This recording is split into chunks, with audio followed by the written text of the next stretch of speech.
નમસ્કાર મિત્રો, સ્વાગત છે તમારું ગુજરાત માહિતી યુટ્યુબ ચેનલમાં। આજના તાજા અને મહત્વના આપ સૌનો ઉપયોગી 20 મોટા સમાચાર વિશે આ વિડીયોમાં વાત કરીશું, તો છેલ્લે સુધી જોતા રહેજો। આજના સૌથી પહેલા સમાચાર વિશે વાત કરીએ તો ટ્રાફિકની સમસ્યાના નિવારણ માટે સરકાર દ્વારા નવી પહેલ કરવામાં આવી છે। રાજ્યમાં ટ્રાફિકની સમસ્યા વધતી જાય છે।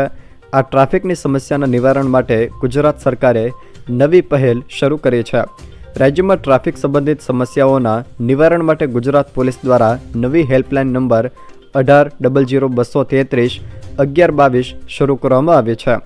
આ ઉપરાંત વેબસાઇટ, ઈમેલ તેમજ સિટીઝન ફર્સ્ટ એપ્લિકેશનની સેવા પણ ઉપલબ્ધ થશે। માર્ગ અકસ્માત, ટ્રાફિક જામ સહિતની ટ્રાફિક સંબંધિત સમસ્યાના નિવારણ માટે આ હેલ્પલાઇન નંબર ઉપરાંત વેબસાઇટ, ઈમેલ તેમજ સિટીઝન ફર્સ્ટ એપ્લિકેશનની સેવા પણ ઉપલબ્ધ રહેશે।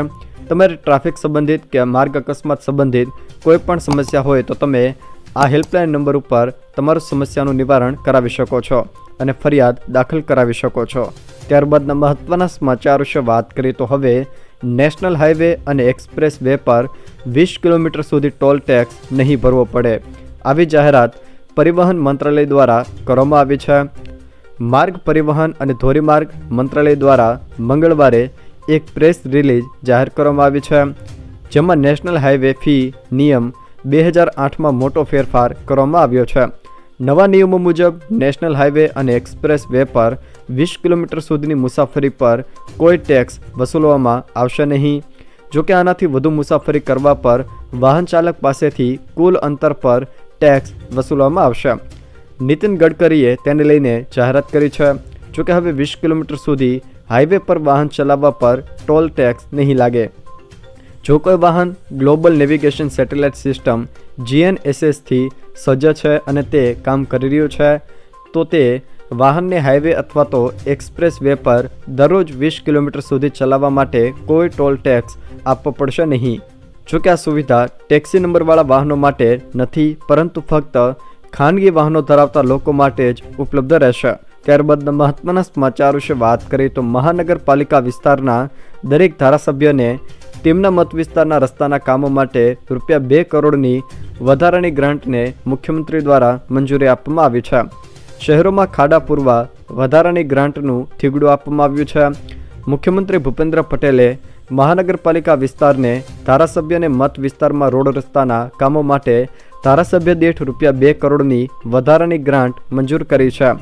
43 ધારાસભ્યોને મળશે કુલ 86 કરોડ રૂપિયા। માર્ગ મકાન વિભાગ દ્વારા આ ફાળવવામાં આવશે। ચોમાસા દરમિયાન માર્ગોને થયેલા નુકસાનનું ત્વરાએ મરામત કાર્ય હાથ ધરી શકાશે। ત્યારબાદના મહત્વના સમાચાર વિશે વાત કરીએ તો ભ્રષ્ટાચાર પર નિબંધ લખો અને જીતો ₹51,000નું ઇનામ। કોંગ્રેસ દ્વારા અનોખી નિબંધ સ્પર્ધાનું આયોજન કરવામાં આવ્યું છે। રાજકોટ મ્યુનિસિપલ કોર્પોરેશનમાં ભ્રષ્ટાચારનો કોંગ્રેસનો આરોપ।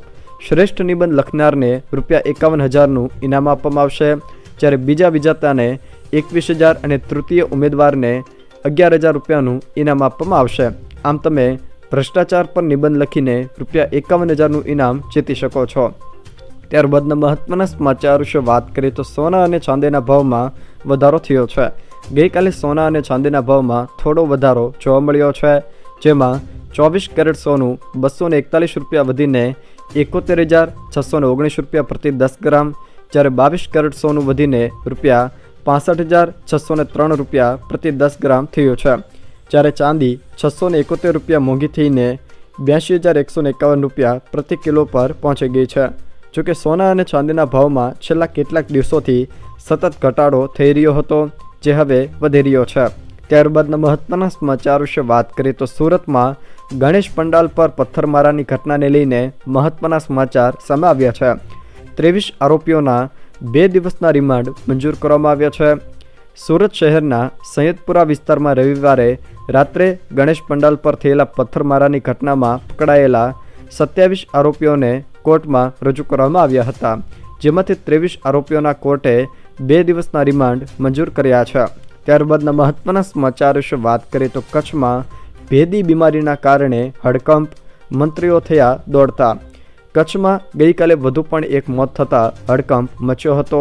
જોકે 6 દિવસમાં 15 લોકોએ ભેદી બીમારીના કારણે જીવ ગુમાવ્યો છે। તાવ, શરદી, ઉધરસ ને થોડા જ કલાકોમાં ન્યુમોનિયા, શ્વાસ લેવામાં તકલીફ અને મલ્ટી ઓર્ગન ફેલર બાદ દર્દીનું મોત નીપજ્યું છે. આરોગ્ય મંત્રી ઋષિકેશભાઈ પટેલ અને કચ્છ જિલ્લાના પ્રભારી મંત્રી પ્રફુલભાઈ પાનસેરિયા કચ્છ જવા રવાના થયા હતા. જોકે શંકાસ્પદ તાવના કેસની પરિસ્થિતિને પગલે સ્થળની મુલાકાત પણ કરી હતી.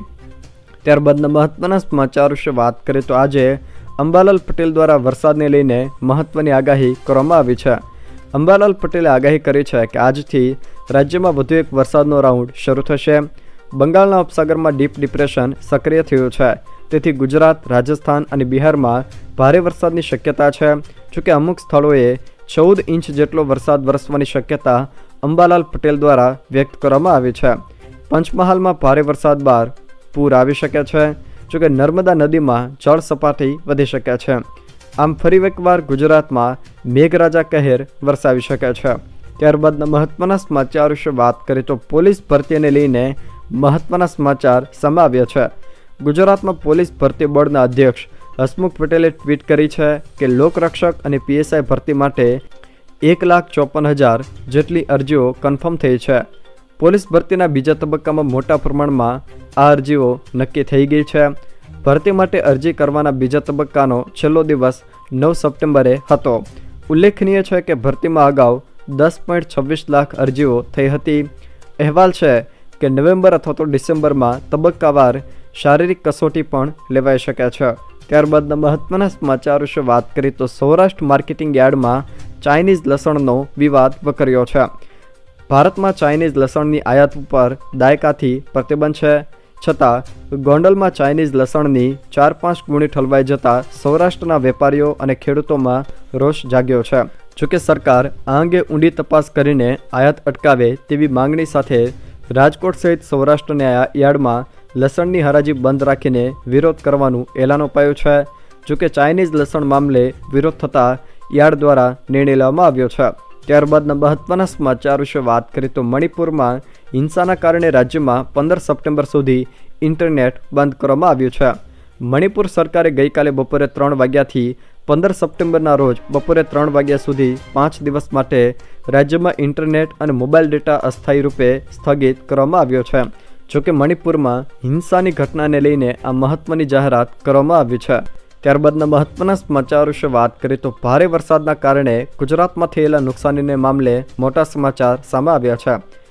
ગુજરાતમાં ભારે વરસાદના કારણે ખેડૂતોના પાકોને ભારે નુકસાન થયું છે, તો કેટલાક લોકોની ઘર વખરીને પણ ભારે નુકસાન થયું છે, જ્યારે કેટલાક પશુપાલકોના પશુઓના પણ મૃત્યુ થયા છે.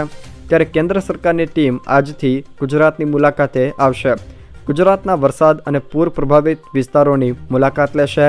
કૃષિમાં પાક ધોવાણ અને જમીન ધોવાણ સહિતની નુકસાનીની વિગતો મેળવીને મેમોરેન્ડમ તૈયાર કરશે. ત્યારબાદના મહત્વના સમાચાર વિશે વાત કરીએ તો ચલણ ન ભરનાર વાહન ચાલકોને કોર્ટ દ્વારા નોટિસ આપવામાં આવી છે. જામનગરમાં ચલણની ભરપાઈ નહીં કરનાર વાહન ચાલકોને કોર્ટ દ્વારા નોટિસ આપવામાં આવી છે. જામનગર શહેરમાં વાહન ચાલકોને નિયમ ભંગ બદલ ફટકારવામાં આવતા ચલણની ચૂકવણી અંગે વાહન ચાલકોને ઉદાસીન હોવાને પગલે વિપુલ માત્રામાં ચલણની વસૂલાત પેન્ડિંગ હોવાથી તારીખ 14 સપ્ટેમ્બર 2024ના આયોજિત રાષ્ટ્રીય લોક અદાલતમાં તમામ પેન્ડિંગ ચલણ અંગે કાર્યવાહી હાથ ધરવામાં આવશે. ત્યારબાદના મહત્વના સમાચાર વિશે વાત કરીએ તો અમદાવાદ શહેરના વધુ 7 રોડ 350 કરોડના ખર્ચે આઇકોનિક બનશે.